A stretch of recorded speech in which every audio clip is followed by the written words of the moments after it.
Aldab Nation umalma at hindi matanggap ang muling pagpapares nina Alden at Catherine. Tila nga hindi pa rin nakaka-move on ang ilang fanatics at hardcore members ng Aldab Nation sa tambalan nina Alden Richards at Maine Mendoza. Hindi kasi nagustuhan ng ilan sa mga ito ang nagba-viral na sweet moments ni Alden kasama si Catherine Bernardo. Matatanda ang viral ngayon ang pa-surprise ni Alden sa birthday celebration ni Catherine dito sa Manila kung saan may dala-dala itong malaking bouquet ng bulaklak at regalo. Sabi ng ilang members ng Aldab Nation, hindi raw maganda na pinagtatambal ang dalawa, lalo na't may asawa't anak na raw ang aktor. Nakakatanggap ngayon ng pangbabash si Catherine at tila bugbog sarado na sa mga negatibong komento mula sa mga fans ng Aldab. Naku girl, mag-isip-isip ka. If you have self-respect, huwag ka nang pumatol sa may asawa't anak. Makakahanap ka ng ibang walang sabit ng di ka mapulaan, sabi ng isang miyembro ng Aldab Nation. Sabi naman ng isa, nakahanap na siya. Ewan ko pang kung wala na talagang sabit si JR at ayaw yata ng nanay dahil Kuya Jay lang ang mayroon siya. Gusto yung may McDo kahit conjugal at yung may Tesla. Sa ngayon ay tahimik pa rin sina Catherine at Alden kung ano nga ba ang namamagitan sa kanilang dalawa. Matatanda ang unang nagkasama ang dalawa sa pelikulang Hello Love Goodbye na isa sa highest grossing Filipino film at may bali-balita na gagawan na raw ito ng part 2 ngayong taon. Aba, buhay pa pala ang Aldab Nation, meron pa palang mga miyembro ito na talagang naniniwala. Dati ang alam natin ay dalawa lang ang anak ni Alden Richards at saka nitong si Maine Mendoza. Abay, tatlo na pala, Romel. Ano ba, nagkaroon ng mga anak na hindi natin alam at napapansin. Ano ito na, matalsikan ng tubig, dumarami? Ano itong gremlins, di ba? Hindi, at saka ang nakakapagtaka, sila lang naman ang naniniwala na ikinasal talaga itong si Alden kay Maine at si Maine kay Alden. Kaya mag-asawa raw. Kaya ang kanilang pagbabanta kay Catherine, kung ikaw ay marespetong babae, hindi ka papatol sa lalaking may asawa. Ano ba ito? Nakakaloka kayo. Di ba? Na ano sila, nagising lahat sila na yung mga Aldab Nation kasi yung nag-viral na video yung binigyan na isang maraming bulaklak ni Alden. Ecuadorian roses at meron pang regalo. Hindi nakakapagtaka, no? Dapat talaga magpa-check up yung mga taong ito na naniniwala na nagpakasal si Alden at si Maine. Alam naman po natin mga kapatid, ang asawa po ni Maine Mendoza ay si Congressman Arjo Atayde. Sila po ang magandang relasyon na nagsasama ngayon. At never pong naging magkarelasyon si Maine at si Alden. Paano sila ikakasal ni hindi naging magkarelasyon? Nakakaloka itong mga natitira pa na miyembro ng Aldab Nation na naniniwalang ang mag-asawa ay si Maine at si Alden. Nako, uminom nga kayo ng kape para naman medyo kaba-kabahan naman kayo. At sino maniniwala sa inyong mga ikinukwento na yan? Sabi ni Juris Dr. Channel mula sa Amerika, hoy mga Aldab fans na hindi pa rin nakaka-move on. Puro kayo sat-sat. Maglabas kayo ng mga ebidensya at pruweba na talagang mag-asawa sina Alden at Maine. At may 3 anak nga sila. In this day and age of social media, show pictures or it didn't happen. In other words, it's not what you know, but it's what you can prove.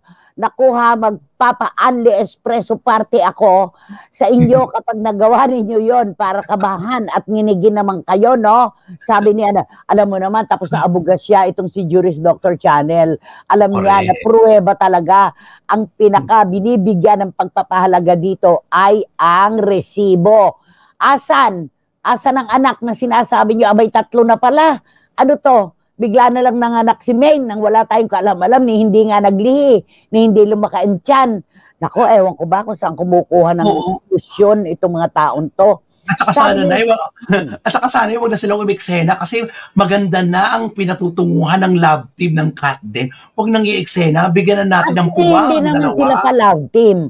Magtatambal lamang uli dahil sa malaking tagumpay ng kanilang Hello Love Goodbye Part 1. Pero naman, para palabasin ninyo na anong klase daw babae si Catherine, kung talaga daw siya ay marespeto, hindi papatol sa may asawa. May asawang ano? Naku, maglabas kayo ng ebidensya nyo. Sabi ni Tita Nene Olanday, kalokohan naman yan. ayaw pa rin tumigil ang mga aldab na yan. Parang nasisiraan na ng ulo ang mga taong yan. Patingin na nga kayo, sabi ni Tita Nene. Totoo naman wala namang ibang maiisip ang ating mga kababayan kundi magpa-check up sila, magpatingin na sila. Abe, Sus Mariosep, palabasin ba na may anak na si Maine at si Alden at 3 na pala? O, yung isa nag-iimbita pa sa akin. Pinapupunta ako sa gitna ng isang isla, nandun daw yung 2 anak na lalaki. Diba? Ay, kayo na lang ang magpista dyan sa isla nyo. Sabi ni Dan Clavesillas, itong mga ilusyonadong Aldab Nation na to, hindi na naman naturukan. Naturukan. Hindi na naman naturukan. Mag-ultabayo nga kayo nang hindi kayo na-stress. Kulang lang kayo sa tulog at aruga ng mga ng ina Ang tanong nyo. na hanggang kailan kaya itong Aldab Nation na maniniwala at Diyos ko, hindi Alam sila mo, mag-move para on. silang kulto, no? Naniniwala. Na may anak talaga yung mga idolo nila. Si Alden at saka si Maine ilang beses nang nag-deny dahil talaga namang ka-deny-deny dahil wala naman talaga. Diba? Pero hindi pa rin sila nakikinig. Sabi ni Boyzy Caragay, kailan kaya matatapos ang kahibangan ng mga Aldab na yan? Puro kayo imbento, puro imahinasyon. Hindi pa talaga kayo nauuntog. 3 na pala anak nila. Ipakita nyo nga ang resibo nyo, ang pruweba nyo. Coffee muna kayo. Sabi niya, sa 16-cent coffee dapat doon sila. Oo. Ayan. Hindi talaga kayo nakakatulog ng maayos. Diba? Ilabas nyo ang resibo nyo. Nako, kapimbarako ang dapat sa inyo, sabi ni Boyzy Caragay. At sabi ni Eddie Letada, itong mga kulto na to, ayaw pa rin mag-move on. Hoy, gising nga ang mga eng-eng. Silaban kayo dyan, makita nyo. Sabi ni Eddie Letada. At sabi naman ni Tita Julie Paras, grabe ang ibang kultong Aldab sa pagiging bulag nila sa katotohanan. May ganun pa siya. Para silang nakulam. O, pumapalatak si Tita Julie. At sabi ni, wating-wating ng London. Nanay, dapat itong mga Aldab Nation na to ibilad sa araw mula umaga hanggang hapon para matunaw na ang mga neutrons. Oo, diba? Nakakaloko. Kawindang-windang naman yan. Nay, ang mga kultong yan, nakakatakot na talaga. Dapat sa mga yan, kalusin. Sobra na, tama na. Sabi naman ni Marichu Formacion Espiritu. At sabi ni Shoni Sebastian, Nay, bakit ba naman pagbabantaan si Catherine? Meron bang ginawang mali o kasalanan? Mga Aldab Nation, magsitigil nga kayo dahil wala kayong pruweba. Wala kayong magawa sa buhay nyo. Manahimik na kayo. Sabi ni Shoni Sebastian. Nako, nakakaloka. Sabi ni Ching Bautista Silverio, short but sweet. Kailangan ng magpagamot ang ibang Aldab. Mga cray-cray kayo. Alam na natin kayo, mga krung-krung. Mga krung-krung kayo. Ano pa ba dapat na idaan sa inyo dyan, di ba? Ay, nako, nakakaloka kayo. Eto pa, sabi ni John, nako, itong mga ilusyonadang miyembro ng Aldab Nation na ito, tapos na ang love team ni Alden at saka ni Maine. May kani-kanyang buhay na sila, lalo si Maine, may asawa ng congressman. Hanggang ngayon ba naniniwala kayo na sila ang ikinasal at may 3 anak pa? Nakakahiya kayo. Mga bago na nga kayo, ilang presidente na ba ang nagpapalit-palit, yan pa rin ang pinaniniwalaan nyo? Sabi talaga ni John. Ano ba yung mga Aldab? Mga hilo, baka nagugutom lang, sabi ni Tita Sofia Angeles. Hilo na, gutom pa, ilusyonado pa. So, paano na? Nako, nakakaloka. Nako, mainit na tanghali, nakatune in ako dyan sa mga Aldab na yan. Sabi ni Philip Villanueva, ay nako, nakatutok na po ako sa Radyo 5. Waiting na ako talaga, pero wala siyang pakialam sa Aldab Nation, di ba? Ayun, yun naman yun.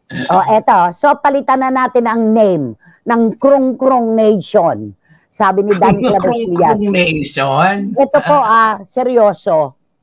Saan kayo kumukuha ng tapang ng hiya at kapal ng mukha para ipangalandakan ninyo at ipagpilitan ang isang kasinungalingan na naging magkarelasyon, ikinasal at nagkaanak na ng 3, sina Alden Richards at Maine Mendoza.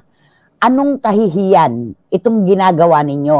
Hindi ba kayo ikinahihiya ng mga pamilya nyo? Yung sarili nyo nga lang, sapat ng ikahiya nyo, mga sarili nyo. Nakakahiya itong mga taong ito. Ayaw Grabe. bumitiw sa kanilang paniniwala at sa kanilang mga idolo na wala na, tapos na. Ay, Oo. Sabi ni Ediletada, mga kulang sa kandili at tulog. Mag-ultabayo nga kayo para magising kayo isang umaga na payapa na ang inyong kaisipan. Kulang sa aruga. Sabi niya Ay. talaga.